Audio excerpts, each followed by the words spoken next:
ऐसे लोगों के लिए कहा गया है, बहुत अच्छे ढंग से कहा गया है, ये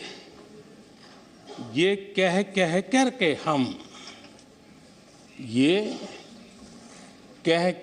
हम दिल को बहला रहे हैं। ये कह कह के हम दिल को बहला रहे हैं। वो अब चल चुके हैं। वो अब चल चुके हैं। वो अब आ रहे हैं। माननीय अध्यक्ष जी, जब राष्ट्रपति जी का भाषण हो रहा था, कुछ लोग कन्नी भी काट गए और एक बड़े नेता महामहिम राष्ट्रपति जी का अपमान भी कर चुके हैं। जनजातीय समुदाय के प्रति प्लीज नफरत भी दिखाई दी है। प्लीज। और हमारे जनजातीय समाज के प्रति उनकी सोच क्या है? देखिए, सदन के तरीके से चलेगा। आप लोग बोले थे, सबने सुना था, कोई डिस्टर्बेंस नहीं हो। नो, गलत। लेकिन जब इस प्रकार की बातें टीवी के सामने कही गई, तो भीतर पड़ा हुआ जो नफरत का भाव था, जो सच, वो बाहर आके ही रह गया। ये खुशी है। ठीक है, बाद में चिट्ठी लिख करके बचने की कोशिश तो की गई है। माननीय अध्यक्ष जी, जब राष्ट्रपति जी के भाषण पे चर्चा मैं सुन रहा था, तो मुझे लगा कि बहुत सी बातों को मौन रह कर भी स्वीकार किया गया है। यानी एक प्रकार से सबके भाषण में सुनता था, तब लगा कि राष्ट्रपति जी के भाषण के प्रति किसी को इतराज नहीं है, किसी ने उसकी आलोचना नहीं की। भाषण की हर बात, अब देखिए क्या कहा है राष्ट्रपति जी ने, मैं उन्हीं के शब्द कोट करता हूं। राष्ट्रपति जी ने अपने भाषण में कहा था, जो भारत कभी अपनी अधिकांश समस्याओं के समाधान के लिए दूसरों पर निर्भर था, वही आज दुनिया की समस्याओं के समाधान का माध्यम बन रहा है। राष्ट्रपति जी ने यह भी कहा था, जिन मूल सुविधाओं के लिए देश की एक बड़ी आबादी ने दशकों तक इंतजार किया, वे इन वर्षों में उसे मिली है। बड़े बड़े घोटालों, सरकारी योजनाओं में भ्रष्टाचार की जिन समस्याओं से देश मुक्ति चाहता था, वह मुक्ति अब देश को मिल रही है। पॉलिसी पैरालिसिस की चर्चा से बाहर आकर आज देश और देश की पहचान तेज विकास और दूरगामी दृष्टि से लिए गए फैसलों के लिए हो रही है। ये पैराग्राफ जो मैं पढ़ रहा हूं, वो राष्ट्रपति जी के भाषण के पैराग्राफ को मैं कोट कर रहा हूं। और मुझे आशंका थी कि ऐसी बातों पर यहां जरूर इतराज करने वाले तो कुछ लोग निकलेंगे, वो विरोध करेंगे, ऐसा कैसे बोल सकते हैं राष्ट्रपति।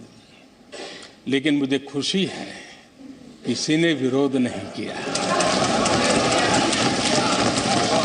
सबने स्वीकार किया। और माननीय अध्यक्ष जी, मैं 140 करोड़ देशवासियों का आभारी हूं कि सबके प्रयास के परिणाम आज इन सारी बातों को पूरे सदन में स्वीकृति मिली है। इससे बड़ा गौरव का विषय क्या हो सकता है। आदरणीय अध्यक्ष जी, सदन में हंसी मजाक, टीका टिप्पणी, नोक-झोंक ये तो होता रहता है, लेकिन ये नहीं भूलना चाहिए कि आज राष्ट्र के रूप में गौरवपूर्ण अवसर हमारे सामने खड़े हैं। गौरव के क्षण हम जी रहे हैं। राष्ट्रपति जी के पूरे भाषण में जो बातें हैं वो 140 करोड़ देशवासियों के सेलिब्रेशन का अवसर है। देश ने सेलिब्रेट किया है। माननीय अध्यक्ष जी, 100 साल में आई हुई ये भयंकर बीमारी, महामारी, दूसरी तरफ युद्ध की स्थिति, बटा हुआ विश्व, इस स्थिति में भी, इस संकट के माहौल में भी देश को जिस प्रकार से संभाला गया है, देश जिस प्रकार से संभला है, इससे पूरा देश आत्मविश्वास से भर रहा है, गौरव से भर रहा है। आदरणीय अध्यक्ष जी, चुनौतियों के बिना जीवन नहीं होता है। चुनौतियां तो आती हैं, लेकिन चुनौतियों से ज्यादा सामर्थ्यवान है 140 करोड़ देशवासियों का जज्बा। 140 करोड़ देशवासियों का सामर्थ्य चुनौतियों से भी ज्यादा मजबूत है, बड़ा है और सामर्थ्य से भरा हुआ है।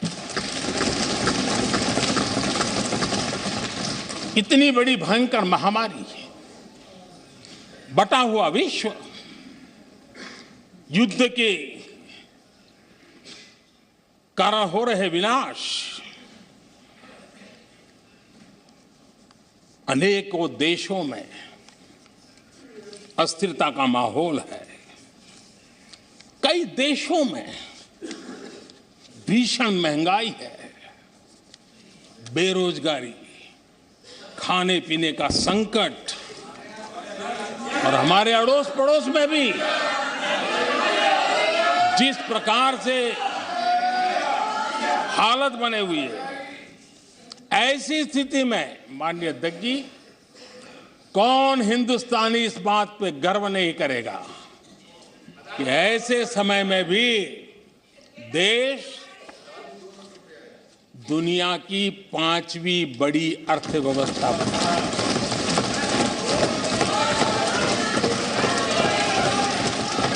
आज पूरे विश्व में भारत को लेकर के पॉजिटिविटी है, एक आशा है, भरोसा है। और माननीय अध्यक्ष जी, ये भी खुशी की बात है कि आज भारत को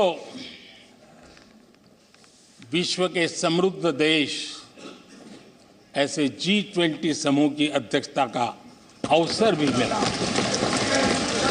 ये देश के लिए गर्व की बात है। ये देश के लिए गर्व की बात है। 140 करोड़ देशवासियों के लिए गौरव की बात है। लेकिन मुझे लगता है, पहले मुझे नहीं लगता था, लेकिन अभी लग रहा है शायद इससे भी कुछ लोगों को दुख हो रहा है। 140 करोड़ देशवासियों में किसी को दुख नहीं हो सकता है। वो आत्मनिरीक्षण करे, वो कौन लोग हैं जिसको इसका भी दुख हो रहा है।